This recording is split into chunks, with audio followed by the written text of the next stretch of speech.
Good evening, friends, and welcome to another journey through the whispered corridors of time.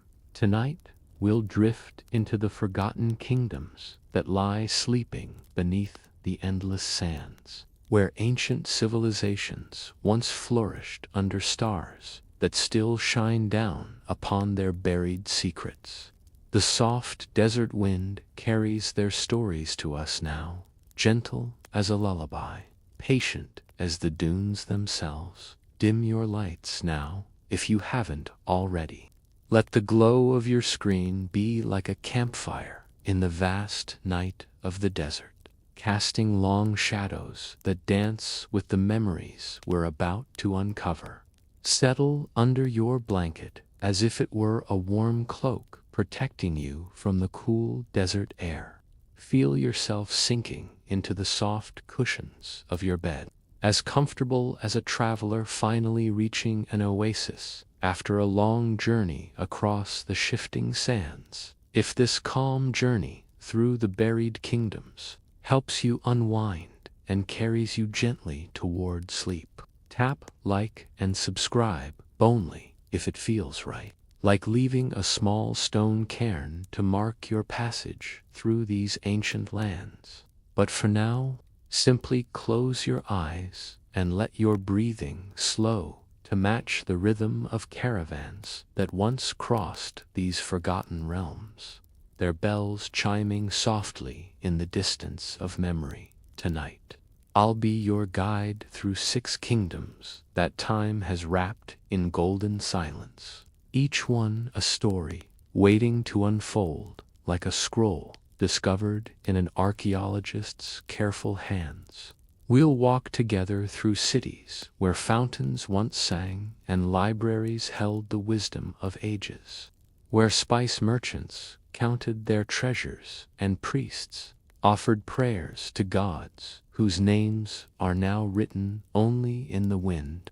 Let me tell you about Zephyria, whose very name whispers of gentle breezes and cooling winds. Imagine, if you will, a city that once rose from the desert, like a mirage made real, its white limestone walls gleaming in the morning sun like mother of pearl. The city was founded sometime around 800 BCE, though the exact date has been swallowed by the same sands that now cover its magnificent towers and graceful archways. Picture yourself standing at what was once the great eastern gate of Zephyria, where merchants from distant lands would arrive with their caravans, the bells on their camels creating a symphony that announced prosperity and adventure. The gate itself was carved from a single piece of rose-colored sandstone, with intricate patterns that seemed to dance in the shifting light. Local guides would tell you that if you pressed your ear to certain spots on the gate, you could still hear the echo of those ancient bells, carried on currents of air that have been circling the desert for millennia. The streets of Zephyria were unlike anything you might expect from a desert city. Rather than the dusty, sun-baked roads you might imagine, the city's engineers had created a marvel that would make modern urban planners weep with envy. They had discovered a way to channel underground springs through a network of covered channels, creating what was essentially the world's first air conditioning system. Cool, moist air would rise through carefully placed vents in the street stones, creating microclimates that made walking through the city feel like strolling through a permanent spring morning. Can you imagine the sensation? The way your sandaled feet would feel against those smooth, cool stones, each step releasing a gentle puff of refreshing air that carried the faint scent of underground water and mineral-rich earth. The merchants who visited often described it as walking through clouds that had somehow been convinced to settle at ground level, though of course they had no understanding of the ingenious engineering that made such comfort possible. The heart of Zephyria was its great bazaar, a covered marketplace that sprawled across an area larger than 10 football fields. The roof was supported by hundreds of slender columns, each one carved with spiraling patterns that seemed to draw the eye upward toward a ceiling painted the deep blue of twilight and studded with chips of mica that twinkled like stars. During the day, shafts of sunlight would filter down through carefully placed openings, creating pools of golden light that moved slowly across the market floor as the sun traced its path across the sky. In this bazaar, you could find treasures that would make Ali Baba's cave look like a modest gift shop. There were silks from distant kingdoms that felt like liquid moonlight between your fingers, spices that could transport you to mountain meadows or coastal regions with a single breath, and jewelry crafted from metals and stones that seemed to hold captured sunlight.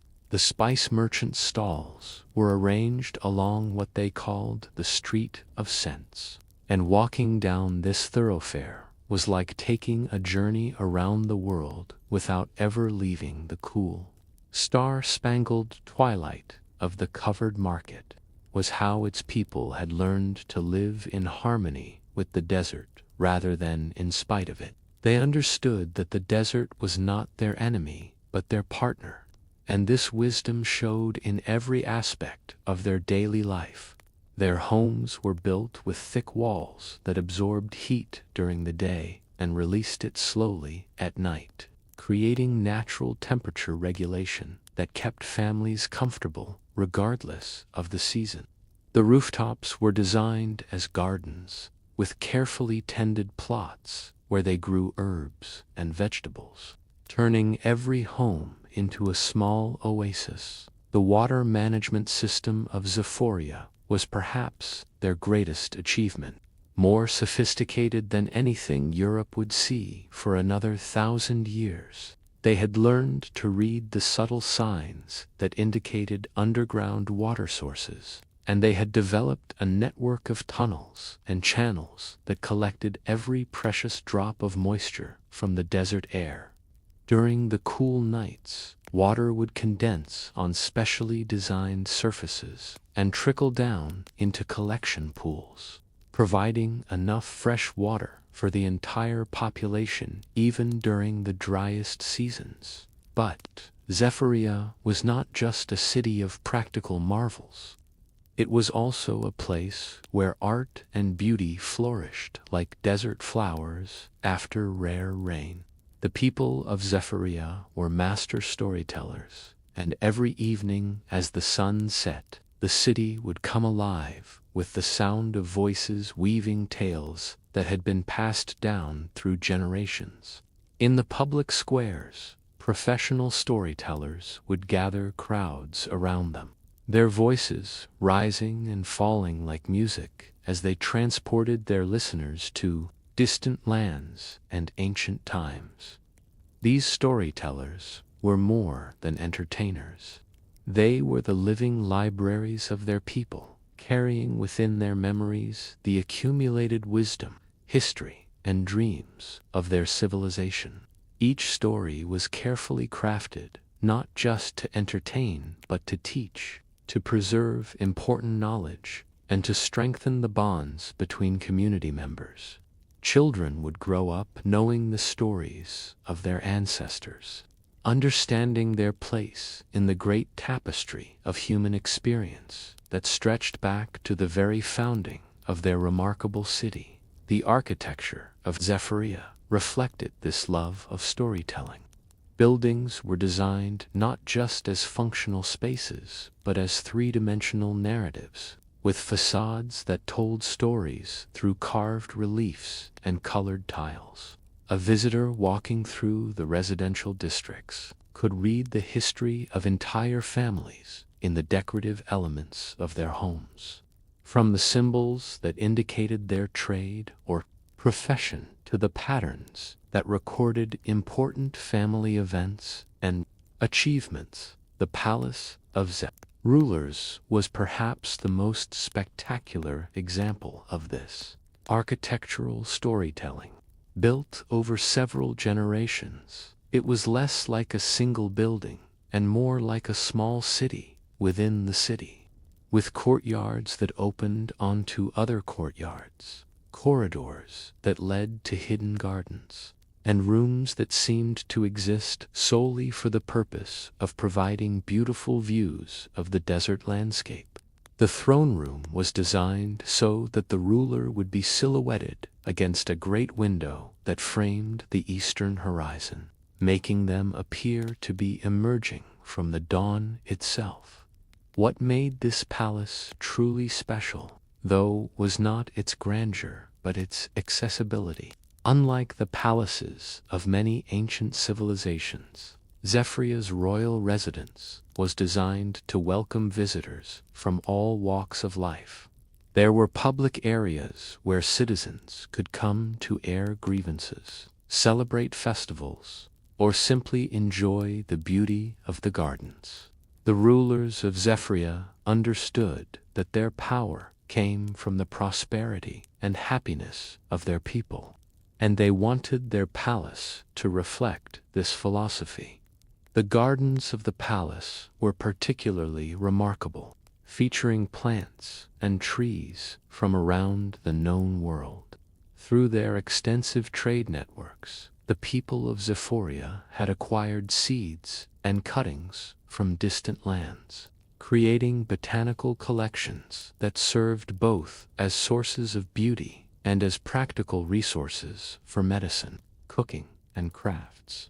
Walking through these gardens was like taking a tour of the world's ecosystems, from alpine meadows recreated in shaded courtyards to tropical paradises thriving around artificial pools. But perhaps the most enchanting feature of the palace gardens was the night garden, a section designed specifically to be enjoyed after dark.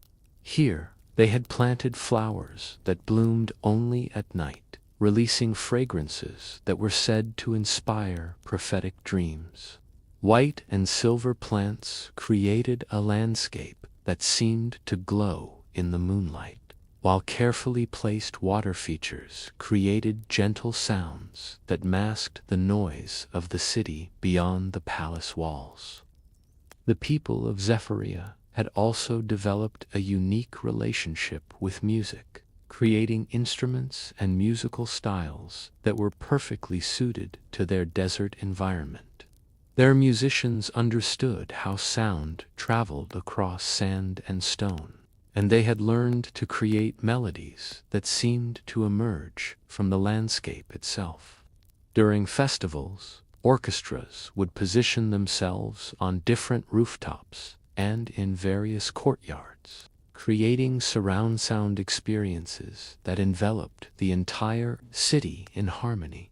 One of their most beloved traditions was the Dawn Chorus, a daily musical event that began before sunrise and welcomed each new day with improvised melodies that reflected the changing colors of the sky. Musicians would gather on the highest towers and rooftops, and as the first hints of light appeared on the horizon, they would begin to play, their music growing in complexity and volume as the sun climbed higher. Visitors often described waking to this music as one of the most beautiful experiences of their lives, feeling as though they were being personally serenaded by the desert itself. The craftsmanship of Zephyria was renowned throughout the ancient world, with artisans whose skills were so legendary that kings and queens from distant lands would send special envoys just to commission work from them. Their metalworkers could create jewelry so delicate it seemed to be made of solidified dreams, while their textile artists wove fabrics that seemed to shift and change color depending on the angle of the light. But perhaps most famous were their glassworkers, who had discovered techniques for creating vessels that appeared to be carved from captured wind, These glass artisans had learned to work with the desert sand itself, transforming the most common material in their environment into objects of breathtaking beauty. They could create glass so clear it was nearly invisible, or so richly colored it seemed to contain entire sunsets. Their masterpieces were often gifts for visiting dignitaries, and examples of Zephyrian glasswork have been found in archaeological sites across 3 continents, testament to the wide reach of their influence.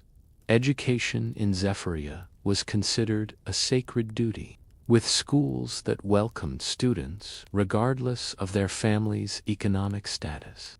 The city's educational philosophy was based on the idea that knowledge, like water, should flow freely to wherever it was needed most.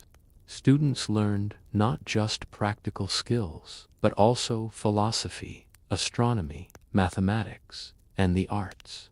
The city's scholars were known for their innovative approaches to learning, using games, music, and storytelling to help students understand complex concepts.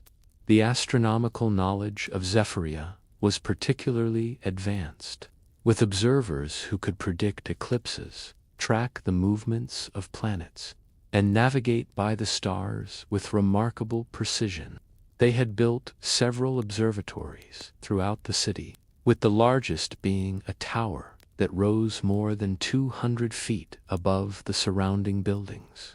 From this vantage point, astronomers could watch the heavens without interference from the lights and activities of the city below, and their observations were recorded in detailed charts that were consulted by travelers and scholars from across the known world. Religion in Zephyria, diverse and welcoming as every other aspect of their society.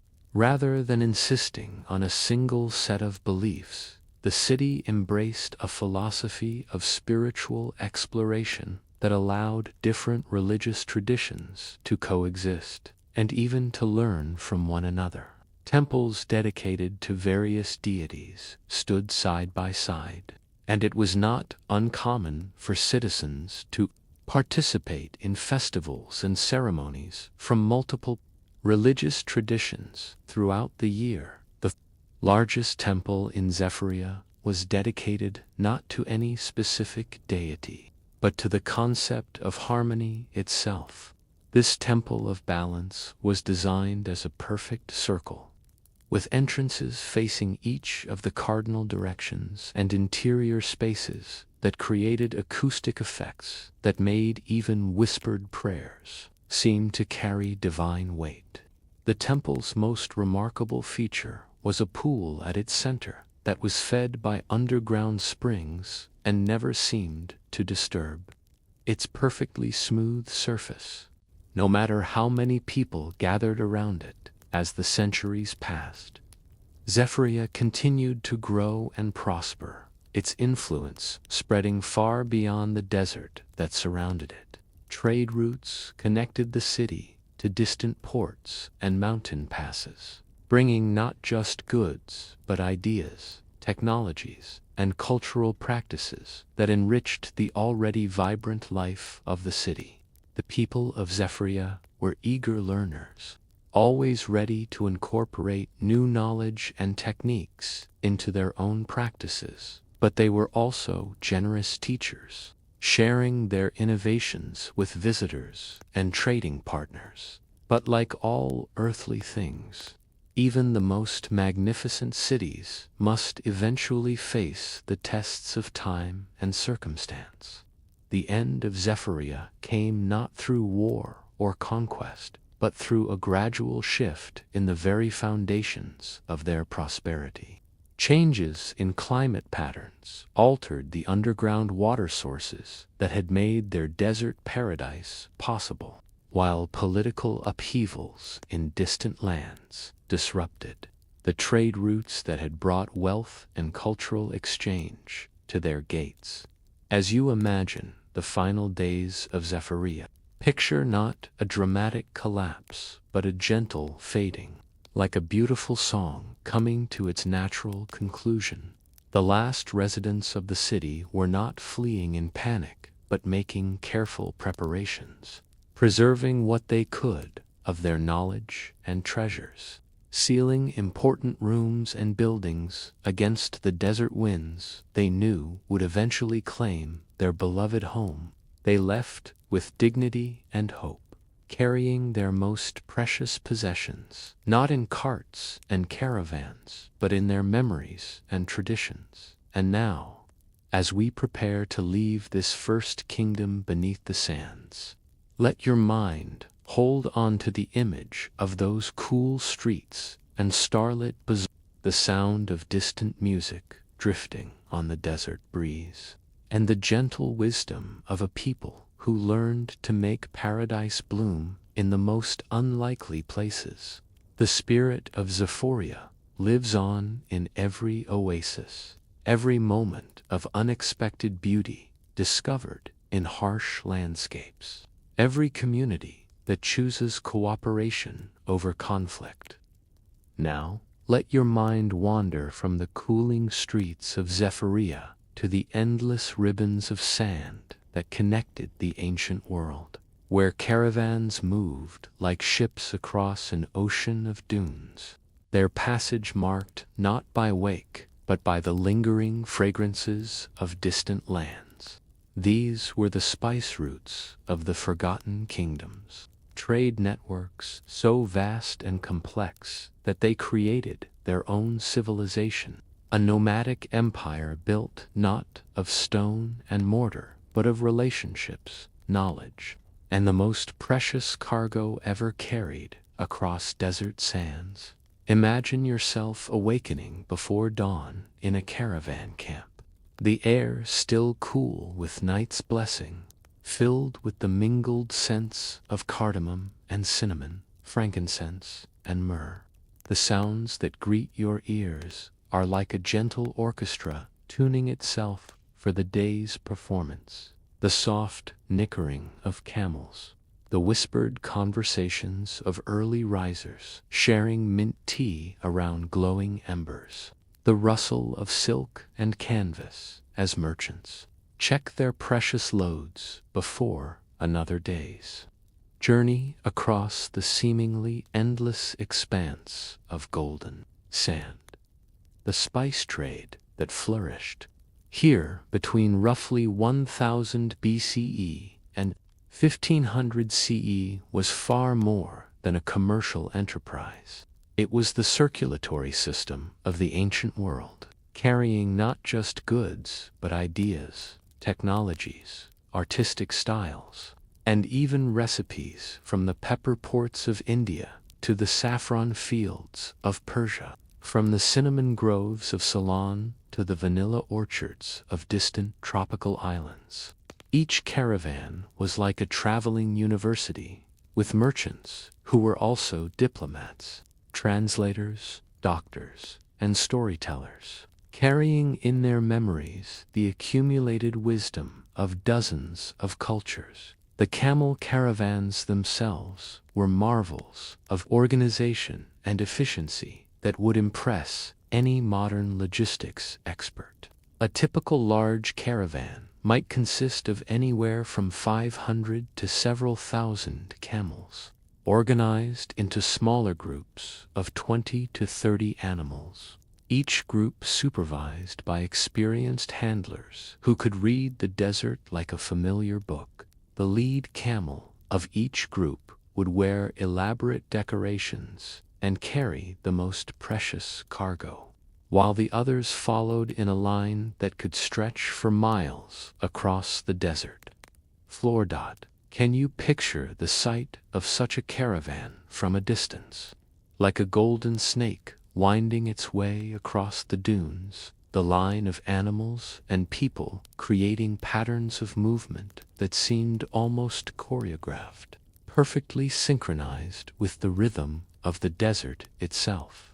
The tinkling of camel bells created a constant, gentle music that could be heard for miles in the clear desert air, serving both as a means of keeping the caravan together and as a signal to other travelers that friends and potential trading partners were approaching. The camels themselves were not just beasts of burden but partners in these great enterprises, each animal carefully selected and trained for the specific demands of long-distance desert travel. The caravan masters understood that success depended entirely on the health and cooperation of their animals, and they treated them with a respect and care that would surprise many modern people. Each camel had its own personality and preferences, its own special diet requirements and favorite resting spots.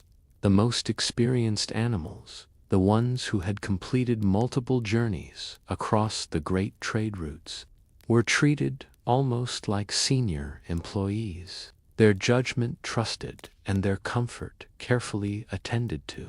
The loads carried by these remarkable animals read like an inventory of earthly paradise. Small leather pouches containing cardamom pods that burst with the essence of mountain forests when crushed between your fingers. Carefully sealed containers of saffron that held more value per ounce than gold.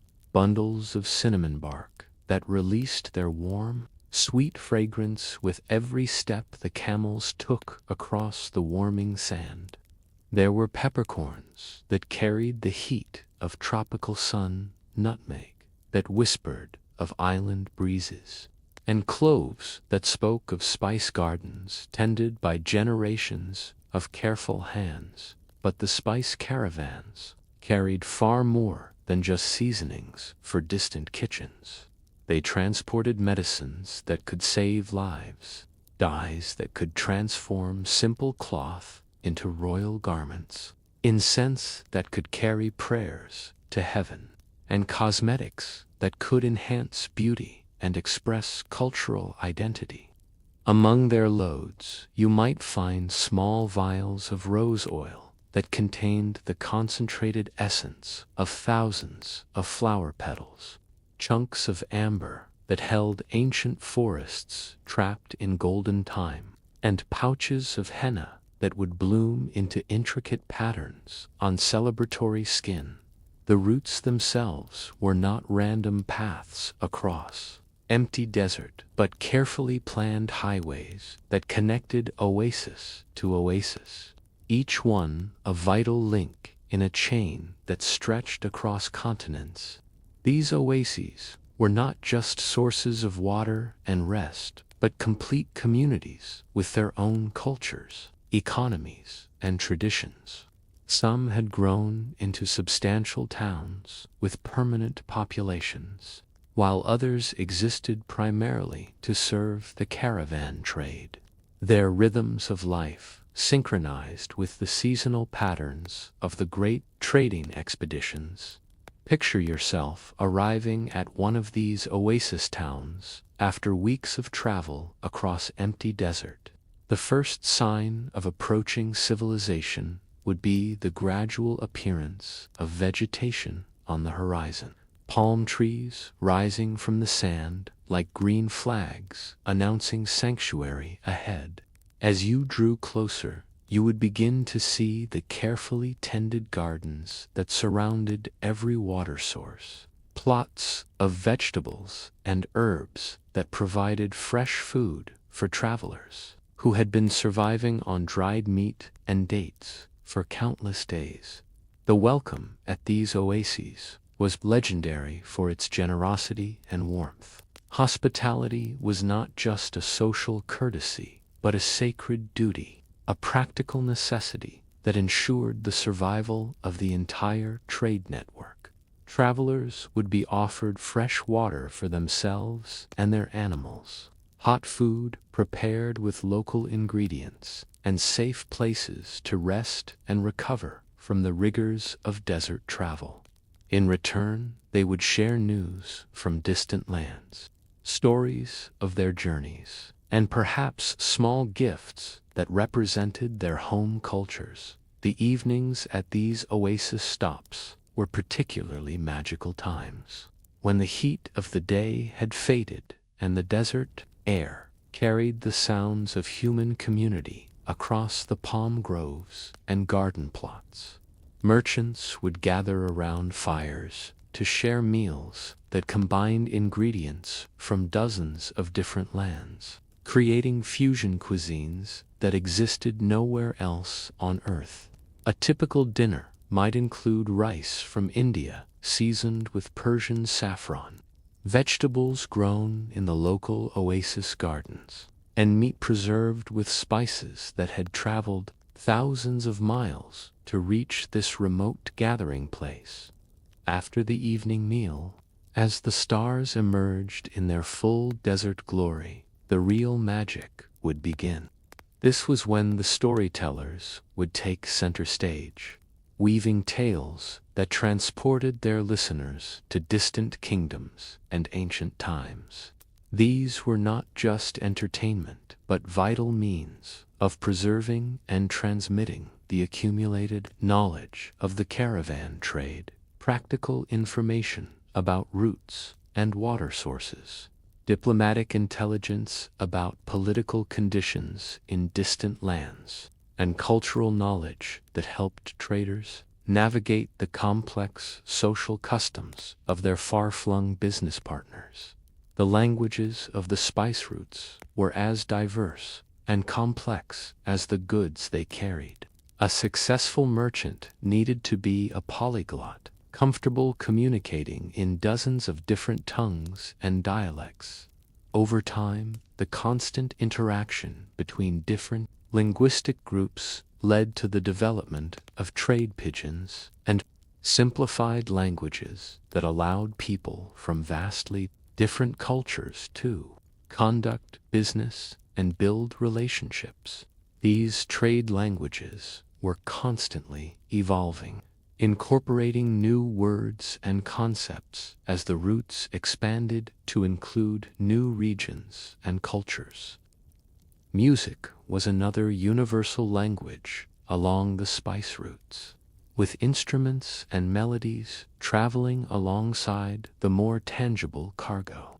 A caravan camp in the evening might feature a musical jam session that included drums from Africa, flutes from Persia, stringed instruments from India, and vocals in half a dozen different languages, all blending together into harmonies that reflected the multicultural nature of this traveling civilization. Musicians often served as informal ambassadors, their performances helping to break down cultural barriers and create the personal connections that made successful trading relationships possible. The navigation techniques used by caravan leaders were sophisticated systems that combined astronomical knowledge, understanding of seasonal weather patterns, and intimate familiarity with the subtle landmarks of the desert landscape.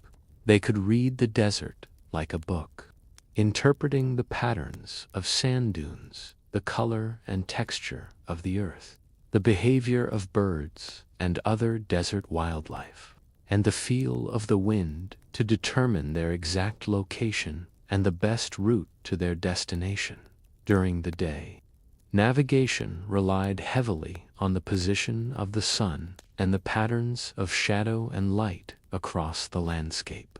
But it was at night that the desert truly revealed its secrets to those who knew how to read them. The caravan leaders were master astronomers, able to determine their location and direction by observing the positions of stars and planets. They understood the subtle changes in the night sky that occurred throughout the year, and they could predict weather patterns days in advance by watching the behavior of celestial bodies. The seasonal rhythms of the spice trade created a natural calendar that governed the lives of everyone involved in this vast enterprise. Spring was the time for preparing and organizing caravans, checking equipment, negotiating contracts, and planning routes.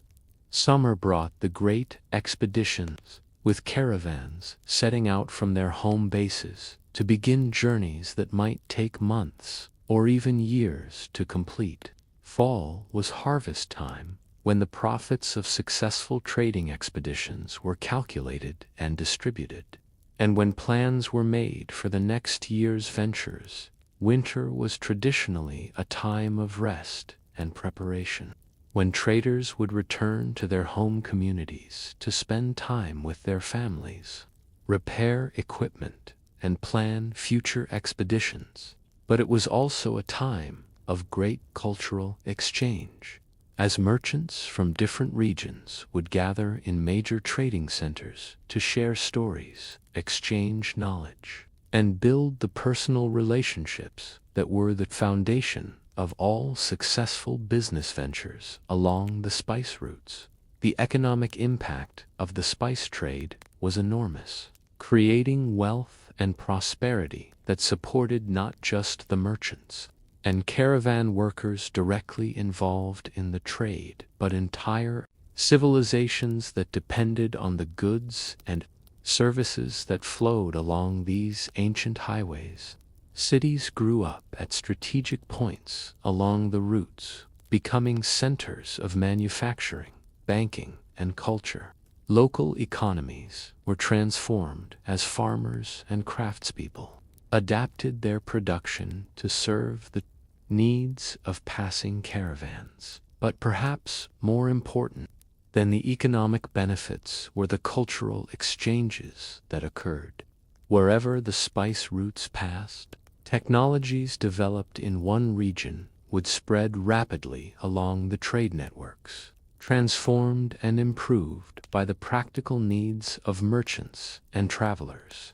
Agricultural techniques that worked well in one climate would be adapted for use in different environments. Medical knowledge would be shared and combined, creating new treatments and therapies that drew on the wisdom of multiple cultures. The religious and philosophical exchanges along the spice routes were equally profound, with ideas and beliefs traveling alongside the more tangible cargo. Buddhism spread from India to East Asia largely through the networks established by spice traders. Islamic culture expanded across Africa and into Southeast Asia through the same routes. Christian communities established themselves in distant lands by following the paths first blazed by merchants seeking pepper and cinnamon. The decline of the traditional spice routes came gradually, as new technologies and changing political conditions made alternative transportation methods more practical and profitable. The development of ocean-going vessels that could carry larger loads more quickly began to compete with the desert caravans. Political upheavals disrupted the stable relationships that had made the land routes possible. But the spirit of these ancient highways lives on in every international flight that carries business travelers across continents, every container ship that connects distant economies, every cultural exchange that reminds us that our world has always been more connected than we sometimes imagine. As we prepare to leave these golden highways of commerce and culture, let your imagination hold onto the sound of camel bells ringing across empty desert, the mingled fragrances of 100 distant lands, the voices of storytellers weaving tales under star-filled skies. Feel the gentle rhythm of a walking camel beneath you, the cool touch of desert air against your skin, the sense of adventure and possibility that came with every sunrise during those golden centuries, when the world was connected by paths of sand and starlight.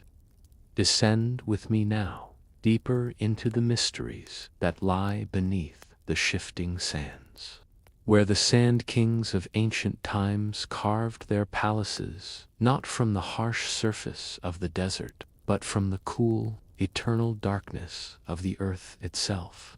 These were rulers who understood that true power lies not in displays of grandeur that weather and time can erode, but in creating sanctuaries so perfectly hidden that they become legends, so beautifully crafted that they transform the very concept of what an underground space can be.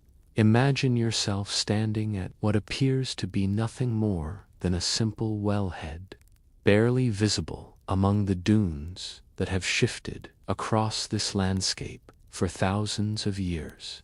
The stone circle that marks the entrance is warm from the sun, worn smooth by countless hands that have grasped it over the centuries. But as you peer down into what seems like a simple water source, you begin to notice details that suggest something far more remarkable: the perfect circular shape of the opening, the subtle carvings around the rim, the way the shadows seem to hint at structures far below the reach of surface light. The Sand Kings ruled their domain sometime between 600 BCE and 200 CE and 200 CE. Though their exact origins remain as mysterious as their underground realm, what we know comes from fragmentary accounts by travelers who claimed to have been granted access to their hidden courts, descriptions so fantastic that many scholars dismissed them as fiction until archaeological evidence began to confirm that such places might indeed have existed. These were rulers who had taken the desert, dwellers' instinct for finding coolness and water, underground, and transformed it into an art form of almost unimaginable sophistication. Descent into a Sand King's palace was itself a carefully choreographed experience, designed to gradually transform a visitor's understanding of what was possible in the harsh environment of the desert. The first level below the surface, reached by stone steps worn smooth by generations of use, opened into a circular chamber with a domed ceiling painted the deep blue of twilight. Here, the temperature was noticeably cooler than the surface, and the air carried the subtle scent of underground water and mineral-rich stone.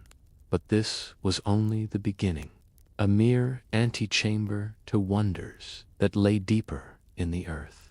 As you continued downward, following corridors that curved gently through the living rock, you would begin to notice that the walls were not rough stone, but polished surfaces that seemed to glow with their own inner light. The Sand King's craftsmen had discovered techniques for creating plaster from desert minerals that could be polished to mirror brightness, then tinted with pigments that created subtle color gradations from deep gold to pale silver. Can you imagine the sensation of walking through these corridors?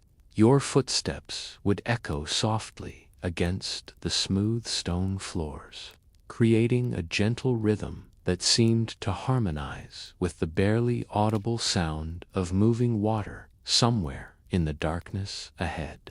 The air would grow cooler with each downward step, carrying scents that spoke of underground gardens and carefully tended pools, fragrances that seemed impossible in this deep, hidden world carved from solid rock. The main throne room of a Sand King's palace was typically located 4 or 5 levels below the surface, reached through a series of chambers that grew increasingly elaborate.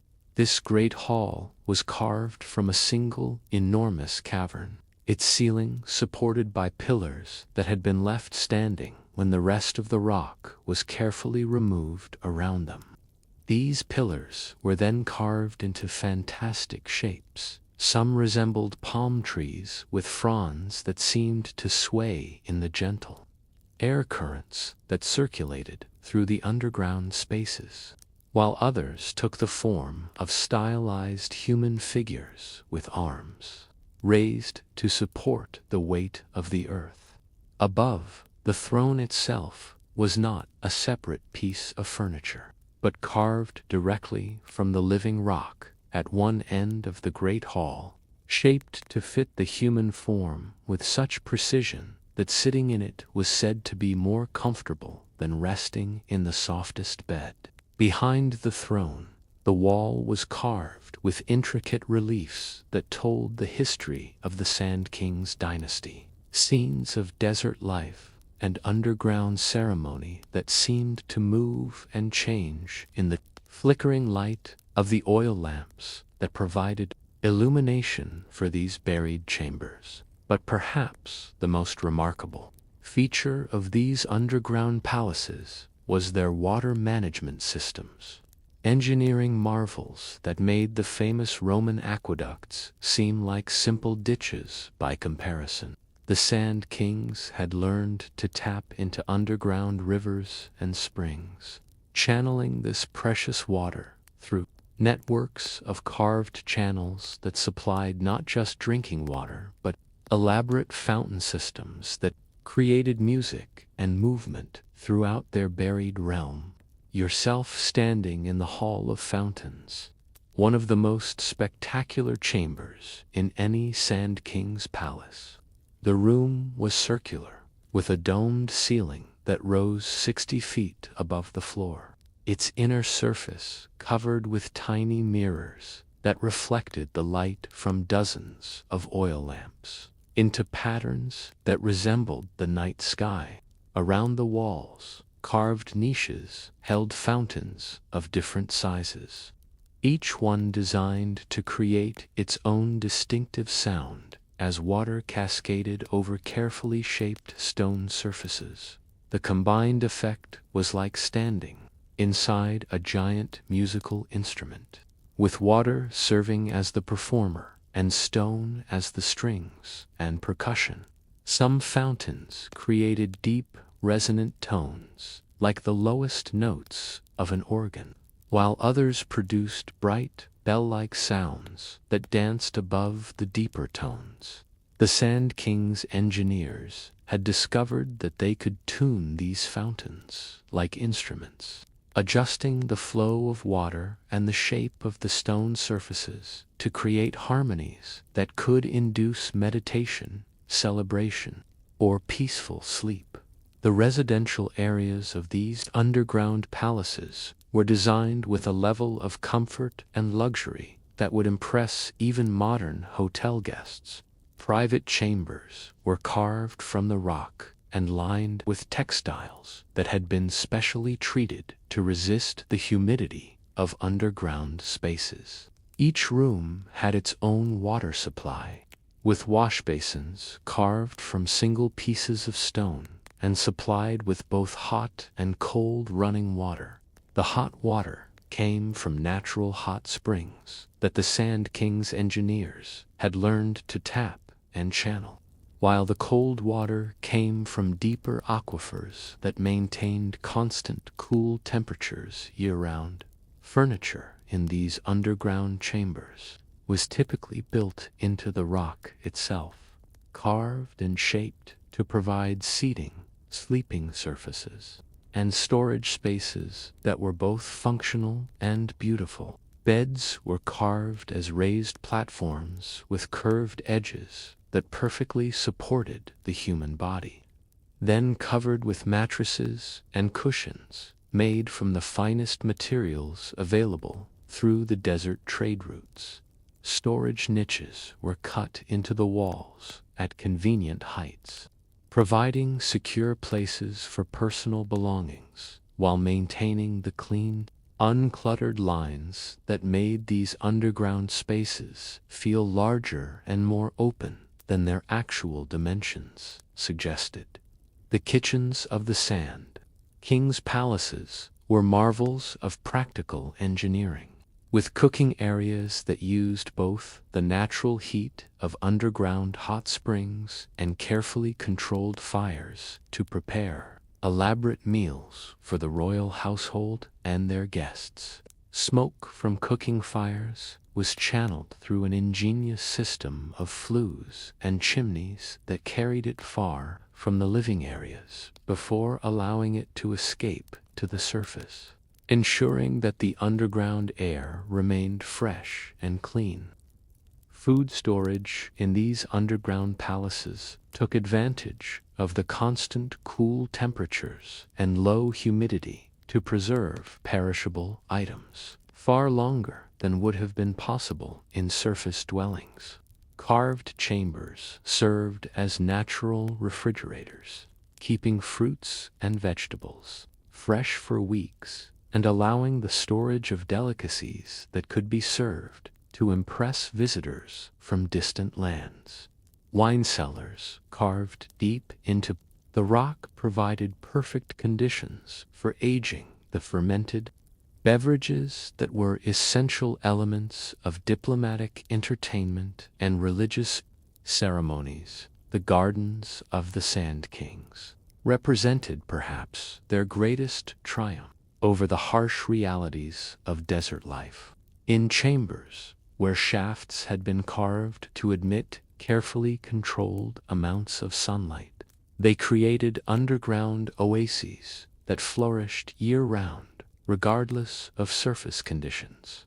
These gardens were not just sources of fresh food and medicinal plants, but carefully designed landscapes that provided psychological relief from the intensity of underground living.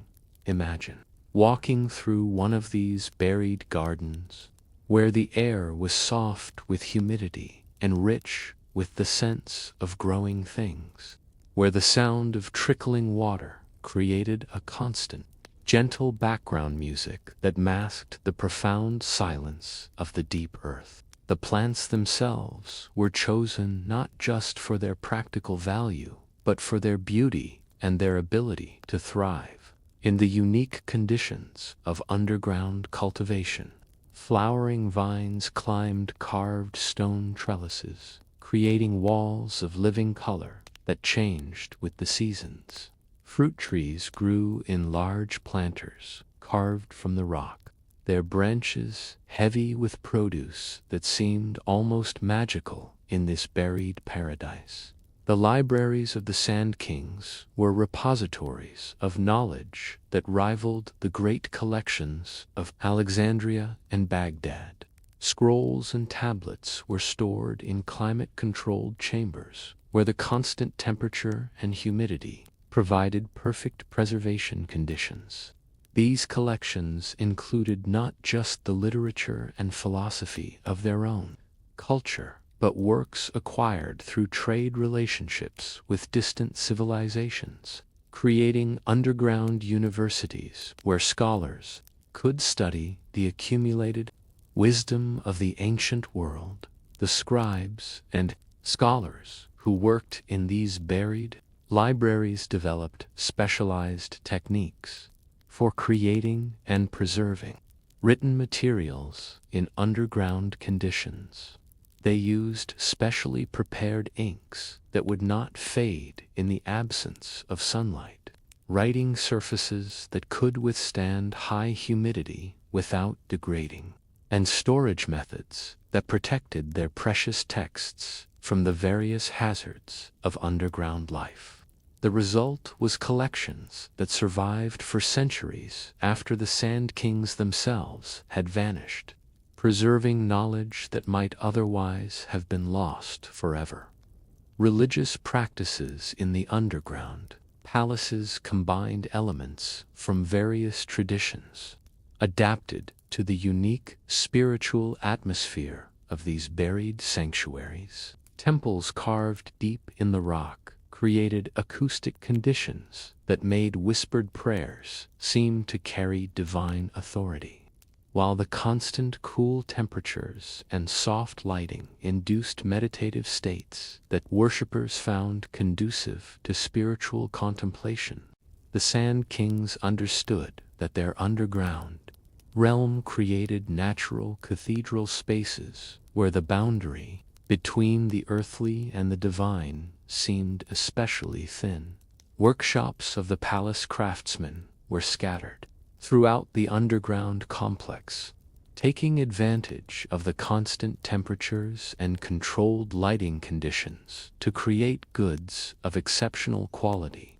Metalworkers could maintain precise control over their forges, while textile artists found that the stable humidity levels allowed them to work with delicate materials that would have been impossible to handle in the varying conditions of surface workshops.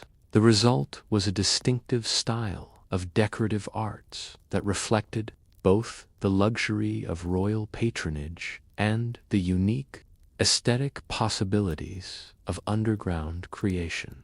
Most remarkable of all were the audience chambers where the Sand Kings received visitors from the surface world, spaces designed to create overwhelming impressions of wealth, power, and technological sophistication. These rooms combined all the engineering and artistic skills of the underground civilization, perfectly controlled lighting that could be adjusted to create different moods and effects, acoustic design that allowed normal conversation to be heard clearly while creating dramatic echoes for formal pronouncements, and water features that provided both visual beauty and subtle climate control.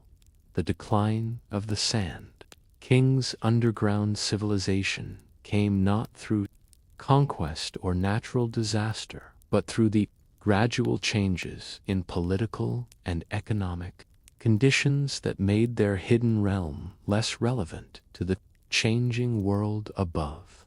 As trade routes shifted and new powers emerged in the region, the advantages of underground living became less compelling than the benefits of surface cities that could participate more directly in the evolving networks of commerce and culture.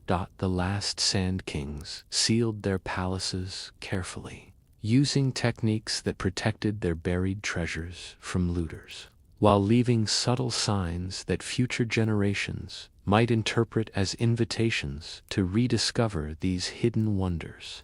They departed not in defeat, but with the quiet dignity of people who had achieved something remarkable and were content to let time judge the value of their accomplishments. As we prepare to ascend from these buried halls and emerge once again into the surface world, let your imagination hold on to the sensation of perfect coolness in the midst of desert heat, the sound of underground fountains creating music in chambers carved from living rock, the feeling of walking through gardens where every growing thing was a triumph over the harsh realities of life in the desert. The legacy of the Sand Kings lives on in every basement that provides refuge from summer heat, every underground space that creates its own climate of comfort and beauty, every hidden sanctuary where people gather to escape the demands of the surface world. Food storage in these underground palaces took advantage of the constant cool temperatures and low humidity to preserve perishable items far longer than would have been possible in surface dwellings. Carved chambers served as natural refrigerators, keeping fruits and vegetables fresh for weeks and allowing the storage of delicacies that could be served to impress visitors from distant lands. Wine cellars carved deep into the rock provided perfect conditions for aging the fermented beverages that were essential elements of diplomatic entertainment and religious ceremonies. The gardens of the Sand Kings represented perhaps their greatest triumph over the harsh realities of desert life. In chambers where shafts had been carved to admit carefully controlled amounts of sunlight, they created underground oases that flourished year-round, regardless of surface conditions. These gardens were not just sources of fresh food and medicinal plants, but carefully designed landscapes that provided psychological relief from the intensity of underground living. Imagine walking through one of these buried gardens, where the air was soft with humidity and rich with the sense of growing things, where the sound of trickling water created a constant, gentle background music that masked the profound silence of the deep earth. The plants themselves were chosen not just for their practical value, but for their beauty and their ability to thrive in the unique conditions of underground cultivation. Flowering vines climbed carved stone trellises, creating walls of living color that changed with the seasons. Fruit trees grew in large planters carved from the rock, their branches heavy with produce that seemed almost magical in this buried paradise. The libraries of the Sand Kings were repositories of knowledge that rivaled the great collections of Alexandria and Baghdad. Scrolls and tablets were stored in climate-controlled chambers, where the constant temperature and humidity provided perfect preservation conditions.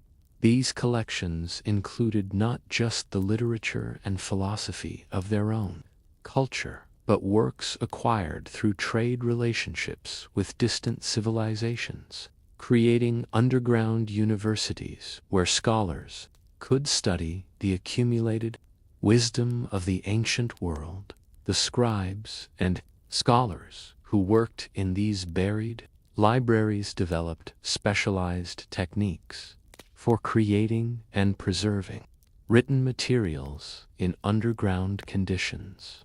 They used specially prepared inks that would not fade in the absence of sunlight, writing surfaces that could withstand high humidity without degrading, and storage methods that protected their precious texts from the various hazards of underground life. The result was collections that survived for centuries after the Sand Kings themselves had vanished, preserving knowledge that might otherwise have been lost forever. Religious practices in the underground palaces combined elements from various traditions, adapted to the unique spiritual atmosphere of these buried sanctuaries. Temples carved deep in the rock created acoustic conditions that made whispered prayers seem to carry divine authority, while the constant cool temperatures and soft lighting induced meditative states that worshippers found conducive to spiritual contemplation. The Sand Kings understood that their underground realm created natural cathedral spaces where the boundary between the earthly and the divine seemed especially thin. Workshops of the palace craftsmen were scattered throughout the underground complex, taking advantage of the constant temperatures and controlled lighting conditions to create goods of exceptional quality. Metalworkers could maintain precise control over their forges, while textile artists found that the stable humidity levels allowed them to work with delicate materials that would have been impossible to handle in the varying conditions of surface workshops. The result was a distinctive style of decorative arts that reflected both the luxury of royal patronage and the unique aesthetic possibilities of underground creation. Most remarkable of all were the audience chambers where the Sand Kings received visitors from the surface world, spaces designed to create overwhelming impressions of wealth, power, and technological sophistication. These rooms combined all the engineering and artistic skills of the underground civilization, perfectly controlled lighting that could be adjusted to create different moods and effects, acoustic design that allowed normal conversation to be heard clearly while creating dramatic echoes for formal pronouncements, and water features that provided both visual beauty and subtle climate control. The decline of the Sand King's underground civilization came not through conquest or natural disaster, but through the gradual changes in political and economic conditions that made their hidden realm less relevant to the changing world above. As trade routes shifted and new powers emerged in the region, the advantages of underground living became less compelling than the benefits of surface cities that could participate more directly in the evolving networks of commerce and culture. The last Sand Kings sealed their palaces carefully, using techniques that protected their buried treasures from looters, while leaving subtle signs that future generations might interpret as invitations to rediscover these hidden wonders. They departed not in defeat, but with the quiet dignity of people who had achieved something remarkable and were content to let time judge the value of their accomplishments. As we prepare to ascend from these buried halls and emerge once again into the surface world, let your imagination hold on to the sensation of perfect coolness in the midst of desert heat, the sound of underground fountains creating music in chambers carved from living rock, the feeling of walking through gardens where every growing thing was a triumph over the harsh realities of life in the desert. The legacy of the Sand Kings lives on in every basement that provides refuge from summer heat, every underground space that creates its own climate of comfort and beauty, every hidden sanctuary where people gather to escape the demands of the surface world. The daily life of scholars in these libraries was carefully structured to maximize productivity while maintaining the health and well-being of the intellectual community. The day began with a light breakfast served in communal dining areas where researchers could discuss their work informally with colleagues. The morning hours, when minds were fresh and the desert air was still cool, were reserved for the most demanding intellectual tasks, reading difficult texts, working through complex mathematical problems, or writing original treatises. The heat of midday brought a natural pause in scholarly activities, a time when most researchers would retreat to cool, shaded areas for rest and reflection. Many scholars used this time for quiet meditation or informal discussions with colleagues, allowing their minds to process the information they had absorbed during the morning's intensive study. The libraries provided comfortable resting areas with soft cushions and gentle air circulation, spaces designed to promote the kind of relaxed thinking that often leads to creative insights. As the afternoon heat began to subside, scholarly activity would resume with collaborative work, group discussions, joint research projects, and formal debates on topics of mutual interest. These sessions were often held in outdoor courtyards, where the setting sun created dramatic lighting effects, and the cooling air made extended conversation comfortable. The evening hours were typically devoted to writing, as scholars recorded their discoveries, composed letters to colleagues in distant lands, or worked on manuscripts that would eventually be added to the library's collections. The social life of the library community was as rich and varied as its intellectual activities. Scholars formed friendships that transcended cultural and religious boundaries, relationships based on shared interests and mutual respect for learning. Evening gatherings often featured music and poetry, with researchers sharing the artistic traditions of their homelands and creating new works inspired by their cross-cultural experiences. These cultural exchanges were as valuable as the scholarly ones, creating understanding and appreciation between peoples who might otherwise have remained strangers or enemies. The decline of these oasis libraries came gradually, as changing political conditions made the desert routes less safe and less important to the evolving networks of commerce and culture. As coastal cities gained prominence and ocean travel became more practical, the strategic importance of desert oases diminished. Many scholars relocated to urban centers that offered better access to royal patronage and more opportunities for practical application of their research. But the influence of these libraries extended far beyond their physical existence. The scholars who studied there carried their knowledge and their commitment to learning to new locations, establishing schools and libraries that perpetuated the ideals of universal access to education and cross-cultural intellectual exchange. The manuscripts they preserved were eventually dispersed to libraries around the world, ensuring that the wisdom they had gathered and generated would continue to benefit future generations. The copying techniques developed in these desert libraries influenced manuscript production for centuries, while their cataloging systems provided models for organizing large collections that are still studied by modern librarians.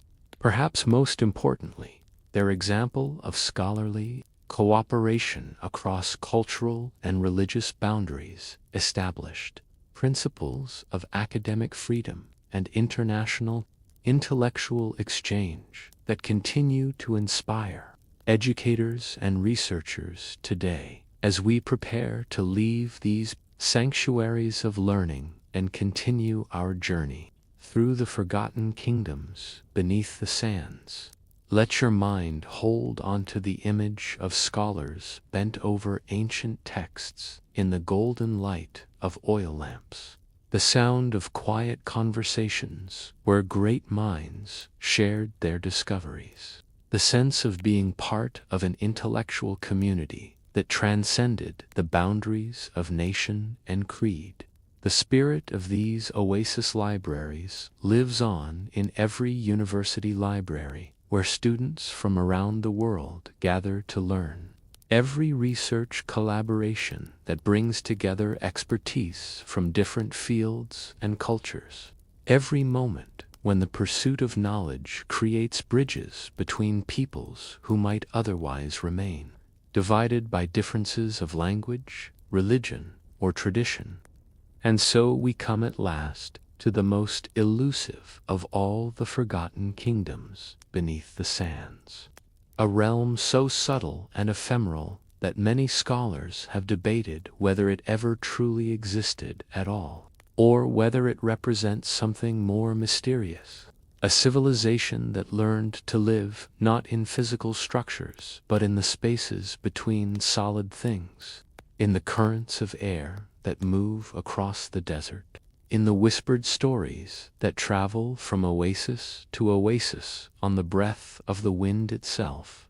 Let me tell you about the windwalkers, the people who understood that the most permanent things in the desert are not the monuments of stone that crumble and fall, but the invisible pathways of air that have carried scents, sounds, and stories across these landscapes since the beginning of time. These were nomads who took the concept of nomadism to its ultimate expression, creating a civilization that existed not in any fixed location, but in the moving currents of the atmosphere itself. A kingdom that could never be conquered because it could never be found by those who did not know how to listen for it. Picture yourself lying on the cooling sand as evening approaches, your ear pressed to the ground, not to hear the footsteps of approaching travelers, but to feel the subtle vibrations that the wind creates as it moves across and through the hidden structures that lie beneath the surface. The windwalkers believed that the desert sands were not a barrier between the surface world and the buried kingdoms, but a vast musical instrument that could be played by those who understood the proper techniques, a medium through which messages could be sent across impossible distances. The origins of the wind walker civilization are lost in the space between history and legend. Sometime around 200 BCE, when the great trade routes were at their most active, and the movement of people and ideas across the desert had created a network of communication that existed parallel to but separate from the formal diplomatic and commercial channels. These were people who had learned to read the subtle signs that most travelers ignored, the way certain scents lingered in particular locations, the patterns of sand drift that indicated the presence of underground structures, the acoustic properties of different landscapes that could carry whispered messages 4 miles under the right atmospheric conditions. Can you imagine what it would feel like to encounter a windwalker for the first time?